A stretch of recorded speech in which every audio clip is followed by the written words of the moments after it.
For those of you who missed this week's episode of the Shadowspark Chronicles, here's what is happening. Bishop, Helga, and Gwenton walk out into a grove and see the Samalan tree, but they are stopped by a sprite named Shamalan. He warns them that they are trespassing and need to leave the grove. Shamalan questions them about who started the forest fire that now endangers the forest and animals. After a brief conversation about why they are there, they are allowed to take a small amount of the sap. They begin their travels back towards Perrin's Folly. Marsland and Jade reach the outskirts of Perrin's Folly and are questioned by a villager who sees that they have came from the direction of the fire. Jade skirts around the question, which makes the villager suspicious of them. They continue to the inn and pay for food and shelter, but the inn's owner is very suspicious of them as well. It is brought up that they are strangers and nothing of this magnitude has happened before they arrived in town.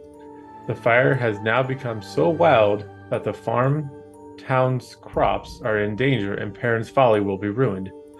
The innkeeper informs them that the town's blacksmiths are creating a large wagon to carry water in to fight the fire back.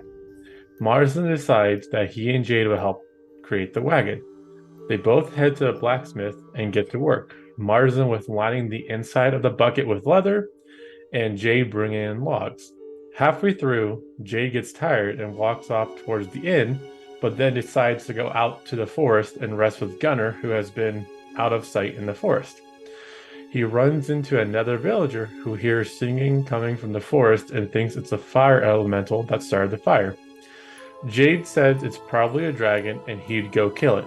Taking Gunnar further into the woods, he falls to the ground and sleeps.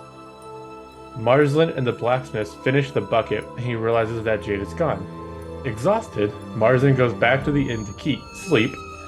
Jade wakes up to a heavy smoke and fire surrounding him. He yells to Gunnar to follow him and they run back towards the village. Taking some damage, he and Gunnar burst through the forest wall and a villager yells out, "Dragon!" and runs towards the village. Jade tells Gunnar to hide in the forest again and goes to look for Marsland. Going back to the blacksmith, he finds them in the wagon gone. He runs to the inn and finds out that Marsland had returned. He wakes Marsland up and tells him the fire is now at the village.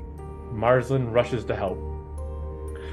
When they get to the edge of town, Marsland starts casting spells and begins to dig a ditch to block the path of the fire. Bishop, Helga, and Gwenton make it to town and see that the villagers are trying to save the village. They rush over to the wagon and begin to help fill and keep water coming. Jade sees them and rushes over. Bishop hands Jade a bucket and tells him to help. Being exhausted and getting in the way, Helga tells Jade to get out of the way and get some rest. As Jade starts heading back to the inn, a rough voice comes from the forest asking Jade if this is what he wanted. Please join us every Monday at 7 p.m. Eastern Time as we continue the adventures of the Shadowspark Chronicles, and as always, we'll see you in the dungeon.